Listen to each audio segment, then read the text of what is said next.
दोस्तों चलिए आज की वीडियो शुरू करते हैं। दोस्तों वीडियो शुरू करने से पहले मैं आपको एक बात बता दूं कि आपने अभी तक हमारे इस चैनल को सब्सक्राइब नहीं किया हो तो नीचे पर आपको ग्रीन बटन में सब्सक्राइब करके लिखा रहा होगा, इसके ऊपर क्लिक कर लीजिए और साइड में नोटिफिकेशन बेल भी आएगा, उसको भी क्लिक कर लें ताकि आपको मिल सके हमारे अगले वीडियो की नोटिफिकेशन सबसे पहले और आप कुछ नया नया सीख सके।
નમસ્તે વિદ્યાર્થી મિત્રો, ગયા લેક્ચરમાં આપણે લોકોએ વાયુ માટેના ખૂબ જ અગત્યના એવા 3 નિયમોનો આપણે અભ્યાસ કર્યો.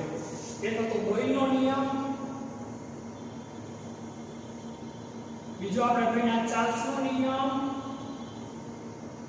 અને ત્યારબાદ ત્રીજો આપણે ભણ્યા ગેય-લ્યુસેકનો નિયમ.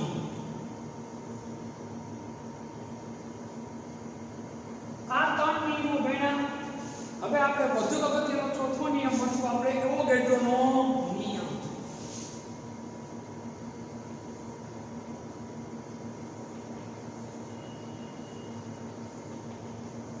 ચોથો વધુ અગત્યનો નિયમ છે આપણો એવોગાડ્રોનો નિયમ. હવે આપણે એનો અભ્યાસ કરી લઈએ.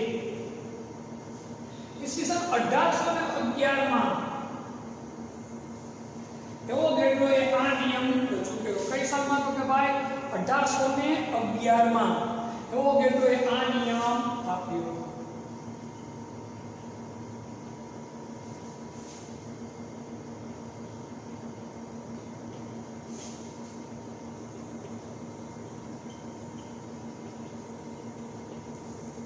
નિયમ જોઈ લઈએ જરા આપણે. 1811 ની અંદર એવોગાડ્રો આપણા માટે જાણીતો શબ્દ છે. ભૂતકાળમાં પણ એવોગાડ્રો અચળાંક 6.022 આપણે ભણી ગયા. તે જ વૈજ્ઞાનિકની વાત કરીએ છીએ. એને વાયુ માટેનો વધુ એક અગત્યનો નિયમ આપ્યો. નિયમ કે કેવો? સમાન કદ ધરાવતા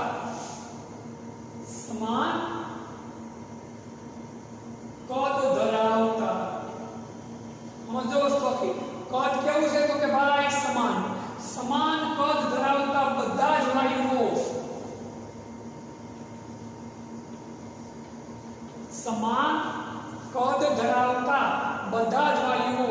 સમાન તાપમાન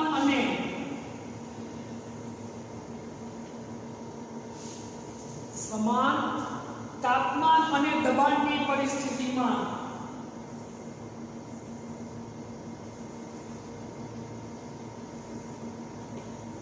સમાન કદ ધરાવતા બધા જ વાયુઓ સમાન તાપમાન અને દબાણની પરિસ્થિતિમાં સરખી સંખ્યામાં અણુઓ ધરાવે છે.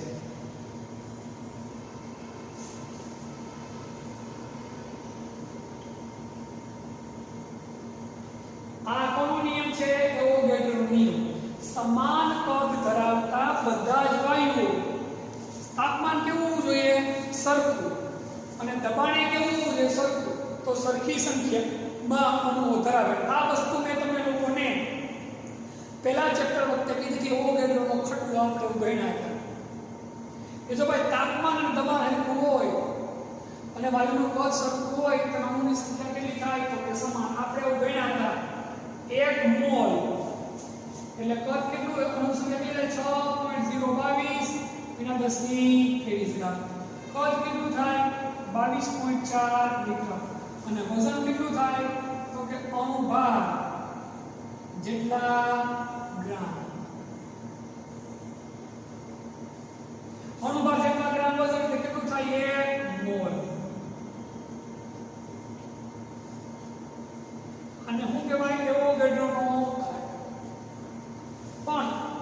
પરિસ્થિતિ કેવી હોવી જોઈએ? આ બે વસ્તુ ખાસ.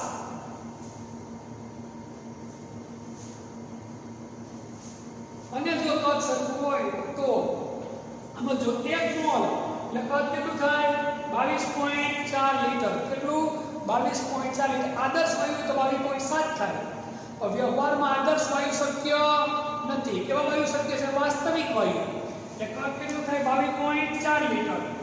તેના મોલ ગણો તો કેટલા થાય? અણુ પરમાણુ માં કેટલા થાય? 6.022 અને 1023 ઘાત.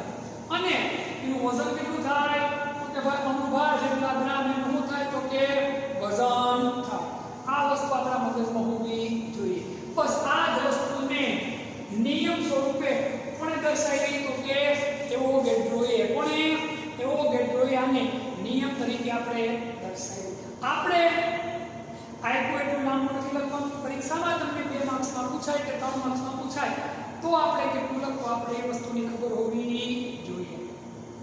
ફરીવાર ઈસવીસન 1811 માં એવોગાડ્રોએ આ નિયમ આપ્યો.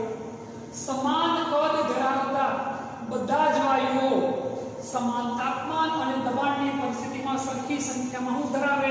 અણુ ધરાવે. વી ચલે છે. સમપ્રમાણતાની સંખ્યા દૂર કરો એટલે હું કે અચળાંક P Kn. આનું શું થઈ ગયું? તો કે સૂત્ર બની ગયું. હવે 1 મોલ વાયુમાં રહેલા અણુની સંખ્યા 1 મોલ વાયુમાં રહેલા અણુની સંખ્યા કેટલી થાય? તો કે 6.022 × 1023 ઘાત. અણુ આટલા. હવે જો તમે કદ મીટરમાં ગણો તો કેટલું થશે? 22. એનું વજન ગણો તો કેટલું થાય? જે કોઈ પણ વાયુ હોય બરાબર છે એનું કેટલું થશે? તો કે અણુભાર જેટલા. બસ આટલી વસ્તુ આપણા મગજમાં હોવી જોઈએ. આ કોનો નિયમ છે? તો કે ભાઈ એવોગાડ્રોની. પરિસ્થિતિ કેવી લેવી પડે? આદર્શ STP,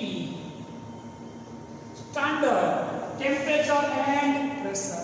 સ્ટાન્ડર્ડ ટેમ્પરેચર કેટલું ગણવામાં આવે? તો કે 273.15 કેલ્વિન.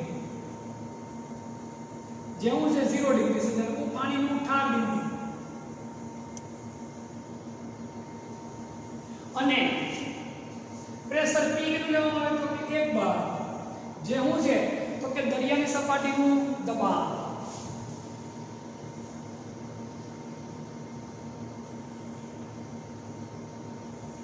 હવે અત્યારના સમયમાં SATP પણ લેવામાં આવે. વૈજ્ઞાનિકોનું કહેવાનું એવું છે કે ભાઈ જે ઓરડાનું તાપમાન હોય એને સામાન્ય તાપમાન એટલે આદર્શ તાપમાન ગણો 25 ડિગ્રી છે. કેટલું? તો કે 25 ડિગ્રી સેલ્સિયસ. કેટલું? 298.15 કેલ્વિન.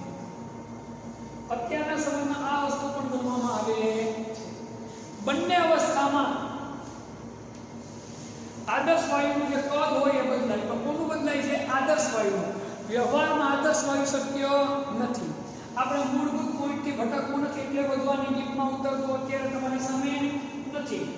કારણ કે જો આની ડીપમાં ઉતરશું તો આપણે મૂળભૂત પોઈન્ટથી આપણે શું થશું? તો કે ભટકી જશું. રૂબરૂ આપણે ભેગા થશું ત્યારે હું તમને ISTP SATP ની વધુ વિગતવાર તમને માહિતી આપીશ. અત્યારે આપણો મૂળભૂત ફોકસ કેમાં રાખવાનું છે? તો કે ભાઈ એવોગાડ્રોના નિયમમાં. એવોગાડ્રોનો નિયમ શું કહેવા માંગે? ફરીવાર જોઈ લઈએ આપણે કે ભાઈ 1811 માં એવોગાડ્રોએ નિયમ આપ્યો. સમાન કદ ધરાવતા બધા જ વાયુઓ સમાન તાપમાન અને દબાણની પરિસ્થિતિમાં સરખી સંખ્યામાં શું ધરાવે? તો કે ભાઈ અણુ ધરાવે. V ચલે છે V Kn. બસ આ આપણું શું થઈ ગયું? તો કે સૂત્ર. કોનું સૂત્ર થઈ ગયું? એવોગાડ્રો. પરીક્ષામાં 2 માર્ક્સમાં એવોગાડ્રો વિશે પૂછાય એટલે આપણે આટલું જ આમાં લખવાનું. હવે વધુ વિગતથી કોઈ વસ્તુ આવે કે દાખલા માટે ઉપયોગી હોય, ખાસ કરીને નીટ જે લેવલનો ગુજરાત બોર્ડ માટે એટલું ઇનફ છે. આથી વધુ ઉતરવાની જરૂર નથી. પણ નીટ જે લેવલ માટે આ સૂત્રનું હજુ આપણે વિસ્તૃતીકરણ થોડું ઘણું કરવું પડે. હવે આ શું છે? એનું છે તો કે મોલ. મોલનું સૂત્ર શું છે? દળના છેદમાં આણ્વીય દળ અથવા તો અણુભાર. અણુભારને કેપિટલ એમ કહેવાય. મોલારિટીને પણ કેપિટલ એમ કહેવાય. મોલારિટી નથી. આવું છે આણ્વીય દળ n ને બદલે હવે આપણે આ કિંમત શું કરીએ સૂત્રમાં તો કે અને એક બીજું ઘનતા દળ અને કદના ગુણોત્તરને શું કહેવાય ઘનતા શું કહેવાય ઘનતા તો કદ v બરાબર થાય m ના છેદમાં d બીજું સૂત્ર આ બંને સૂત્રો આપણે કિંમતમાં મૂકી v ને બદલે શું મૂકશું તો કે m upon d ઉલટા is equal to k into n ને બદલે શું મૂકશું તો કે m upon n એને શું થઈ ગયા તો કે ઉડી ગયા m ક્યાં આવી ગયો ગુણાકારમાં આ m એટલે શું તો કે અણુભાર k into d અણુભાર અને ઘનતા એકબીજાના કયા પ્રમાણમાં હોય સમપ્રમાણમાં હોય છે આણ્વીય દળ અને ઘનતા એકબીજાના કયા પ્રમાણમાં હોય સમપ્રમાણમાં હોય છે એટલે આણ્વીય દળ વધે તો ઘનતા વધે આણ્વીય દળ ઘટે તો ઘનતા ઘટે આ આપણું વધુ એક આગળનું સૂત્ર બન્યું પણ જો પરીક્ષામાં પૂછાય તો એવોગાડ્રો માટે માત્ર ને માત્ર તમારે કેટલું લખવાનું છે તો કે આટલું જ લખવાનું છે આ આગળની માહિતી બીજ ગણતરી માટે કામની છે સૂત્ર આધારિત દાખલા આવે તો આ બધી ગણતરી આવડવી જોઈએ આ સૂત્રો આપણને સમજેલા હોવા જોઈએ આ બધા પહેલા ચેપ્ટરમાં આવેલા સૂત્રો છે એટલે અગત્યના લખી નાખો સ્ક્રીનશોટ લઈ લો માહિતીનો એટલે વધુ એક ખૂબ અગત્યનો પોઈન્ટ આદર્શ વાયુ સમીકરણ આપણે ભણીએ આદર્શ વાયુ અને આદર્શ વાયુ સમીકરણનો અભ્યાસ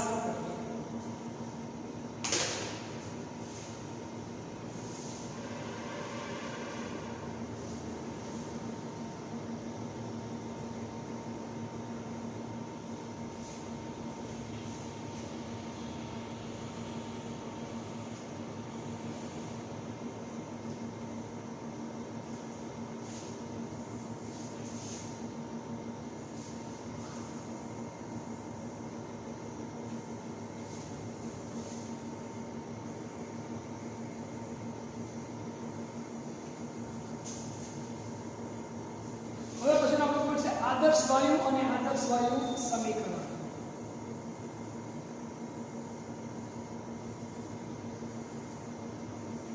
पहला तो आदर्श वायु कोने कहेवाय ये आपने खबर होवी જોઈએ બહુ સહેલી વ્યાખ્યા છે જે વાયુ બોયલ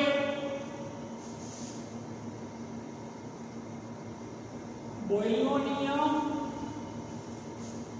ચાર્લ્સનો નિયમ અને એવોગાડ્રોના નિયમનું શું કરે તો કે ચુસ્તપણે પાલન કરે બોયલનો નિયમ ચાર્લ્સનો નિયમ અને એવોગાડ્રોના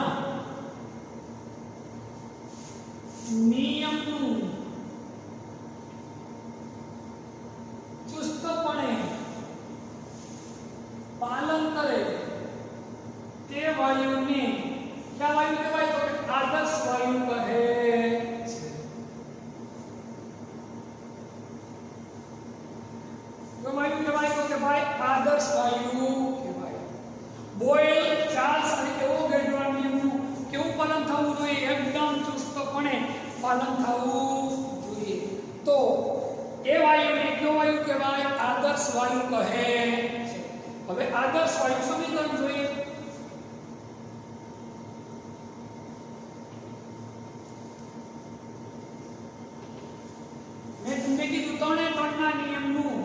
पालन करवो જોઈએ તો પેલો આપણે કયો નિયમ આવશે તો કે ભાઈ બોયલનો નિયમ તો v ચલે છે 1/t બીજો કયો નિયમ તો કે ભાઈ ચાર્લ્સનો નિયમ v ચલે છે ત્રીજો કયો નિયમ તો કે આગળ ભણ્યા એવોગાડ્રોનો નિયમ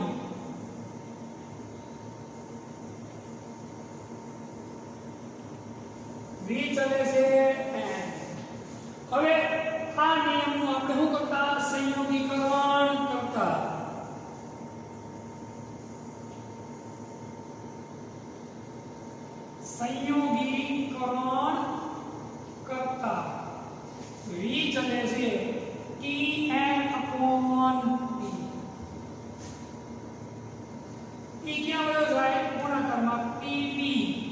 લખીએ છીએ NT અથવા TN લખવાય ફેર પડે નહીં. સમપ્રમાણતા નિશાની દૂર કરશો એટલે હું મૂકશું અચળાંક. અચળાંક તરીકે આપણે અહીંયા કયો અચળાંક મૂકશું? R. તો મૂકશું R.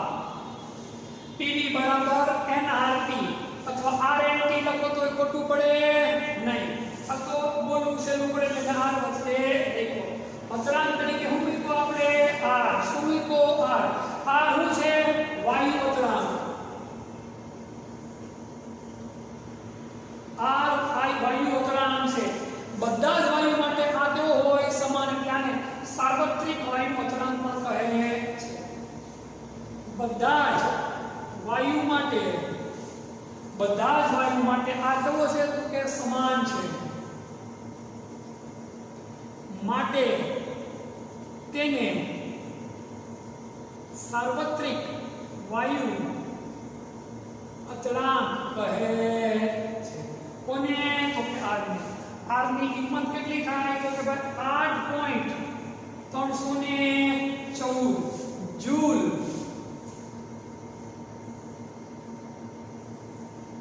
પ્રતિ કેલ્વિન ઇન્ટુ મોલ. હવે ચોપડીની અંદર આની વેલ્યુ કઈ રીતે મેળવી તમને આપે છે, પણ એ આપણા માટે નોન ઓફ યુઝ છે એટલે એની ડિટેલમાં જવું નથી. આદર્શ વાયુ સમીકરણ તમને પરીક્ષામાં પૂછાય આટલી જ વસ્તુ આપણે આવડવી જોઈએ અને આરની વેલ્યુ આપણે ખબર હોવી જોઈએ. બસ આટલું આપણા માટે ઇનફ છે. PV બરાબર RNT લખો તો ખોટું પડે નહીં. મેં NRT શું કામ લખ્યું? બોલવું કેવું પડે? હેલું પડે છે. આ સૂત્રનો ઉપયોગ 12મા ધોરણમાં તમારે કરવાનો થશે. તો 12મા ધોરણમાં ઘણા દાખલામાં આ સૂત્રનો ઉપયોગમાં આપણે આવશે. ફરીવાર આદર્શ વાયુ સમીકરણ ખૂબ જ અગત્યનો પોઈન્ટ. જે વાયુ બોયલ, ચાર્લ્સ અને એવોગાડ્રોના નિયમનું ચુસ્તપણે પાલન કરે તેવા વાયુને કયા વાયુ કહેવાય? આદર્શ વાયુ કહે છે. આદર્શ વાયુ સમીકરણ જોઈએ. બોયલનો નિયમ V ચલે છે 1/P. ચાર્લ્સનો નિયમ V ચલે છે E. એવોગાડ્રોનો નિયમ V ચલે છે N. ત્રણેય નિયમોનું શું કરીએ આપણે? સંયોગીકરણ. V ચલે છે 1/P into T into N. તો એ ગુણાકાર એટલે PV ચલે છે NT. હવે સમપ્રમાણતા નિશાની દૂર કરીએ તો કે અચળાંક. અચળાંક તરીકે આપણે કોને મેળવો? R ને. PV NR. R શું છે? વાયુ અચળાંક. બધા જ વાયુ માટેનું મૂલ્ય કેવું છે? તો કે સમાન. એટલે સાર્વત્રિક વાયુ અચળાંક તરીકે પણ ઓળખવામાં આવે છે. સ્ક્રીનશોટ લઈ લો. અગત્યનો પોઈન્ટ હતો. હવે વધુ એક અગત્યનો પોઈન્ટ આપણે લોકોએ ભણવાનો થાય. એના પહેલા આ આદર્શ વાયુ સમીકરણ પરથી આપણે લોકો ઘનતાનો સંબંધ મેળવીએ. કોનો સંબંધ મેળવીએ આપણે લોકો? ઘનતાનો સંબંધ મેળવીએ. લખી નાખો એટલે મારે થોડું ચેકવું પડશે. આદર્શ વાયુ સમીકરણ પૂછાય તો આપણે માત્ર આટલી જ માહિતી લખવાની થાય.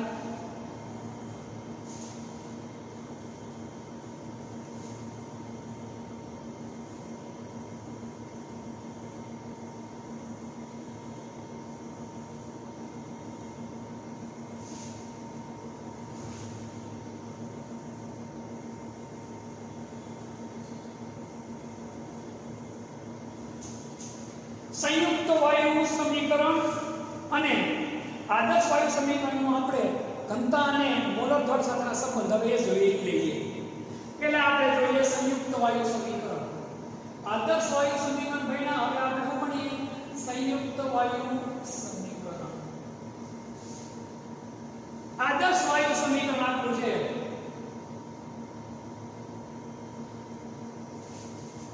PV બરાબર nRT મુજબ 1 મોલ વાયુ 1 અને વાયુ 2 માટે 1 મોલ વાયુ 1 અને 1 મોલ વાયુ 2 માટે આદર્શ વાયુ સમીકરણ વાયુ 1 માટે શું થશે P1 V1 બરાબર nR T1 n તો કેટલા લીધા 1 એટલે બંનેમાં કેવાય છે સમાન વાયુ 2 માટે P2 V2 nR T2 ચોપડીમાં આ રીતે સમજણ તેથી nR P1 V1 ના છેદમાં T1 nR P2 V2 ના છેદમાં nR ની કિંમત મૂકી દો P1 V1 ના છેદમાં T1 બરાબર P2 V2 ના છેદમાં T2 આ સમીકરણને સંયુક્ત વાયુ સમીકરણ કહે છે આ સમીકરણને કયું સમીકરણ કહેવાય સંયુક્ત વાયુ સમીકરણ તરીકે ઓળખવામાં આવે છે જો બહુ સહેલો પોઈન્ટ છે આદર્શ વાયુ સમીકરણ PV બરાબર આ મુજબ 1 મોલ વાયુ 1 અને 1 મોલ વાયુ 2 માટે આદર્શ વાયુ સમીકરણ શું બને વાયુ 1 માટે ઉપર છે P1 V1 બરાબર nR T1 n ના લખો તો પણ ચાલે n બરાબર કેટલું લીધું 1 P2 V2 બરાબર nR T2 અહીંયા પણ n ના લખો તો ચાલે n બરાબર કેટલા લીધા 1 nR ને કરતા બનાવો P1 V1 ના છેદમાં T1 અહીંયા પણ nR ને કરતા બનાવો P2 V2 ના છેદમાં T2 આ nR ની કિંમત આ આપણે શું કરીએ કે P1 V1 ના છેદમાં T1 બરાબર P2 V2 ના છેદમાં બે અલગ અલગ વાયુ હોય તેની આપણે કોઈ પણ 5 વસ્તુ ખબર તો છઠ્ઠી વસ્તુની આપોઆપ ખબર પડી જાય બે અજ્ઞાત વાયુની આપણી પાસે 5 માહિતી હોય તો છઠ્ઠી માહિતી આપણને મળી જાય એટલે અભ્યાસની દ્રષ્ટિએ આ સમીકરણ પણ ખૂબ જ આપણને શું છે તો કે ભાઈ ઉપયોગી સાબિત થાય એવું છે આને આધારે જે કોઈ વિષય ભણી લઈએ પછી આપણે આગળ વધીએ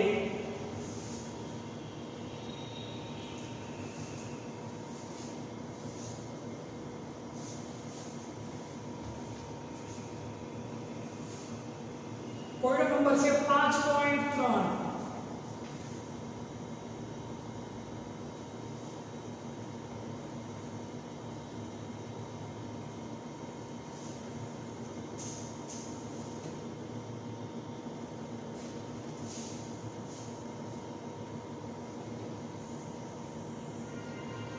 કોઈડો 5.3 રકમ છે 25 ડિગ્રી સેલ્સિયસ અને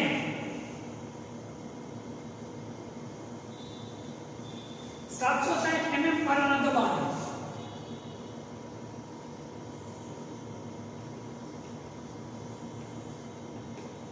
25 ડિગ્રી સેલ્સિયસ અને 760 mm પારાના દબાણે વાયુ 600 ml કર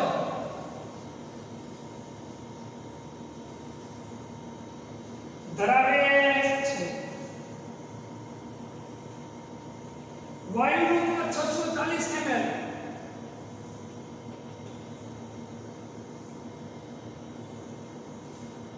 અને તાપમાન 10 ડિગ્રી થાય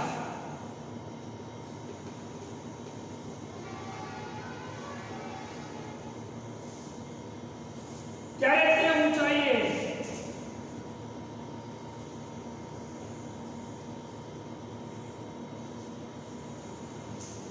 દબાણનું મૂલ્ય કેટલું હશે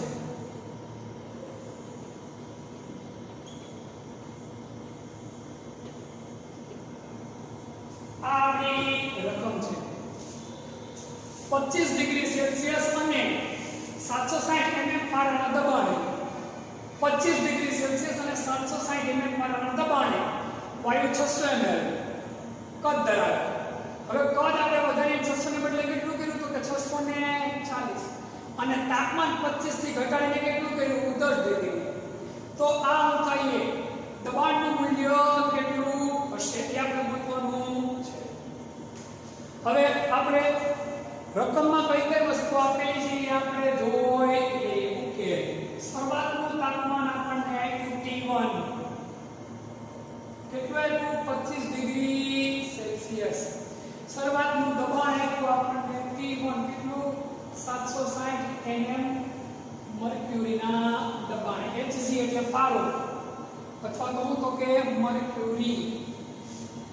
શરૂઆતનું કદ આપ્યું V1 કેટલું આપ્યું 600 ml. કદ અંતિમ કદ આપ્યું V2 કેટલું 640 ml. કેટલું 640 ml. અને અંતિમ તાપમાન આપ્યું T2 કેટલું આપ્યું 10 ડિગ્રી સેલ્સિયસ.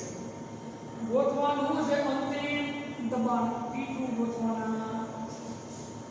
તો આગળ થોડી વાર પહેલા જ આપણે જે સૂત્ર ભણ્યા તે મુજબ P1 ની સંયુક્ત વાયુ સમીકરણ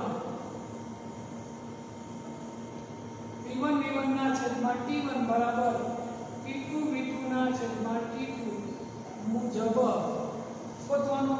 કોને કરવાનું છે તો કે P2 ને કોને P2 આને કરતા કરો. આ T2 ક્યાં વહી જાય ગુણાકારમાં P1 V1 T2 છેદમાં T1 તો છે અને હું એ વાત તો કે V. બસ આટલું મૂકવાનું છે. એટલે બેટી કિંમત મૂકો એટલે આપણો જવાબ તરત આવીએ P1 આપણે રકમમાં આપ્યા કેટલા આપ્યા 760. V1 રકમમાં આપ્યા કેટલા આપ્યા તો કે ભાઈ 600.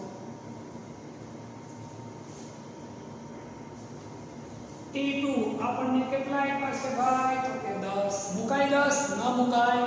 શું કામ ન મુકાય? કેમાં આપ્યું છે વેલ્યુ આપણને ડિગ્રીમાં. ફેરવવી કેમાં પડે આપણે તો કે કેલ્વિનમાં. કેમાં કેલ્વિનમાં તો કે 25 + 273 એટલે કેટલા આવશે 298 કેલ્વિન. યાદ રાખજો રસાયણ વિજ્ઞાનની અંદર કોઈ પણ દાખલા ગણો કે તાપમાનની વેલ્યુ આપણે કેમાં ફેરવવી પડે કેલ્વિનમાં ફેરવવી પડે. 10 + 273 કેલ્વિન. T2 કેટલા છે તો કે ભાઈ 283. કેટલા છે તો કે 283. T1 કેટલા છે તો કે 298 અને V2 કેટલા છે તો કે ભાઈ 600. ભાગાકાર તમે લોકો એટલે શું આવશે 676.6 mm પારાના દબાણે P2 ની આવી ગયો આપણો જવાબ. આ રીતે આવા દાખલા આપણે ગણવાના થતા હોય છે. ટેક્સ્ટમાં દાખલા આપ્યા હોય ગણવાનું બહુ જ સહેલું છે. તમે થાપ કઈ જગ્યા પર ખાઈ જાઓ માત્ર ને માત્ર તાપમાનમાં તો એની થોડી ધ્યાન રાખવાનું. આપણે દબાણ રકમ જનરલી 12 માં ભણીએ છીએ. આમાં mmHg છે ઈ એકમ અને 12 વચ્ચેનો સંબંધ જ્યારે આપણે મળશું ત્યારે જોઈશું એકવાર. બાકી અત્યારે એની અગત્યતા વધારે અમને દેખાતી નથી. આ રીતે આપણે દાખલો ગણવાનો. ફરીવાર જે રકમના એની બધી વસ્તુના સ્ટેપ મૂક્યા આપણને સંયુક્ત વાયુ સમીકરણ P1 V1 ના છેદમાં T1 બરાબર P2 V2 ના છેદમાં T2 મુજબ P2 ને કરતા બનાવો તો P1 V1 T2 ના છેદમાં T1 V2. બસ હવે તો બેઠા સ્ટેપ જ મૂકવાના છે. સ્ટેપ મૂકી અને તમે ભાગાકાર કરો એટલે 676.6 mmHg પારનું મળે તમને દબાણ મળે. આ રીતે આ દાખલા ગણવાના થતા હોય છે. હવે મેં તમને થોડી વાર પહેલા કીધું આદર્શ વાયુ અને એના આણ્વીય દળ વચ્ચેનો સંબંધ અથવા તો મોલર દળ વચ્ચેનો સંબંધ શું છે જરાક આપણે જોઈ.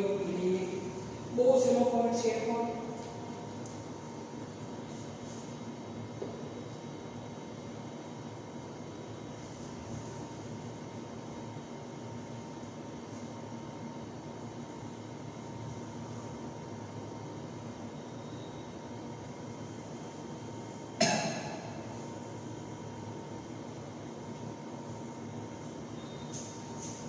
હવે વાયુમય પદાર્થની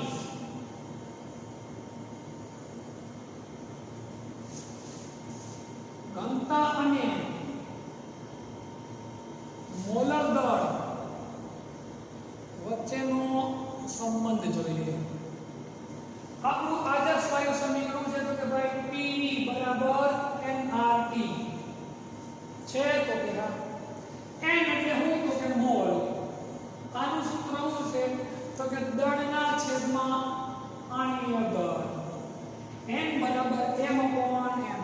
પછી કદ માટેનું સૂત્ર, તો ઘનતાનું સૂત્ર શું થાય તો કે દળના છેદમાં કદ, કદ બરાબર દળના છેદમાં ઘનતા, દળ m અને ઘનતા b. તો બસ આ બે સૂત્રોને આપણે આદર્શ વાયુ સમીકરણમાં મૂકી દે. p v ની કિંમત શું છે m * d બરાબર n ની કિંમત શું છે તો કે ભાઈ m * r. એમે શું થઈ ગયા તો કે ઉડી ગયા. આ ક્યાં ગુણાકારમાં આવી ગયા તો કે અહીંયા p * m બરાબર dr. જોજો બેટા v ના બદલે શું આવી ગયું m અને n ના બદલે શું આવી ગયું d. આ બધું આપણે વ્યવસ્થિત સમીકરણ મળી ગયું.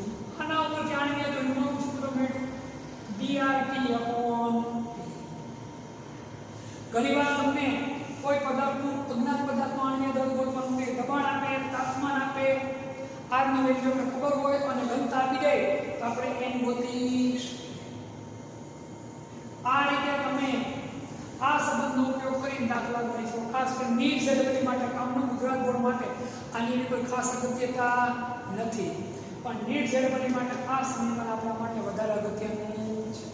તો આજના લેક્ચરમાં આપણે આટલી વસ્તુઓ રાખીએ.